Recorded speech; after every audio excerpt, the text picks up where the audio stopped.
देखना सर इस सेंटेंस में क्या एरर है। क्या सेंटेंस है भाई? सेंटेंस है ट्रस्ट यू। इस सेंटेंस में क्या एरर है ये समझना है। यस। तो भाई कंसेप्ट इसमें बहुत बढ़िया है और इसको प्यार से समझना। Okay okay sir. सबसे पहले इसका एसबीएम करो, सेंटेंस ब्रेकिंग मेथड को फॉलो किया करो ये देखने के लिए कि सेंटेंस में क्या एरर है या नहीं है। Okay okay sir. तो यहाँ ये जो सेंटेंस शुरू हुआ है ना, ट्रस्ट नाम की वर्ब से हुआ है और इसका जो ऑब्जेक्ट जो यहाँ पे है वो है यू। यस। इस ट्रस्ट वर्ब का सब्जेक्ट लिखा हुआ नहीं है, वो अंडरस्टूड है जो यू है, क्योंकि ये इंपेरेटिव सेंटेंस है, मेन वर्ब से चालू हुआ है। इतनी बात क्लियर है? क्लियर है सर। अब आते हैं कि इस क्वेश्चन में कंसेप्ट क्या है। Okay okay sir. भाई यहाँ पे अगर इस सेंटेंस को मैं पूरा पढ़ूं तो इस सेंटेंस का मतलब है यू ट्रस्ट यू।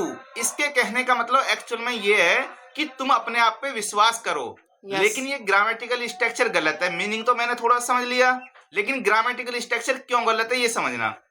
भाई ये ट्रस्ट नाम की जो वर्ब है ना, इसका सब्जेक्ट यू है और ऑब्जेक्ट भी इसका यू है। Yes sir. इस वर्ब जब वर्ब के सब्जेक्ट और ऑब्जेक्ट दोनों सेम होते हैं उस कंडीशन में वर्ब का जो ऑब्जेक्ट होता है ना वो ऑब्जेक्टिव केस यूज नहीं करते, उस कंडीशन में रिफ्लेक्सिव केस और प्रोनाउन यूज करते हैं। Yes, तो sir. इस यहाँ पे जो इसका ट्रस्ट नाम की जो वर्ब है इसका जो ऑब्जेक्ट यू लिखा हुआ है ना, यू की जगह यू का रिफ्लेक्सिव प्रोनाउन यूज करेंगे। Yes, तो sir. इस क्वेश्चन का करेक्ट आंसर होगा ट्रस्ट योरसेल्फ।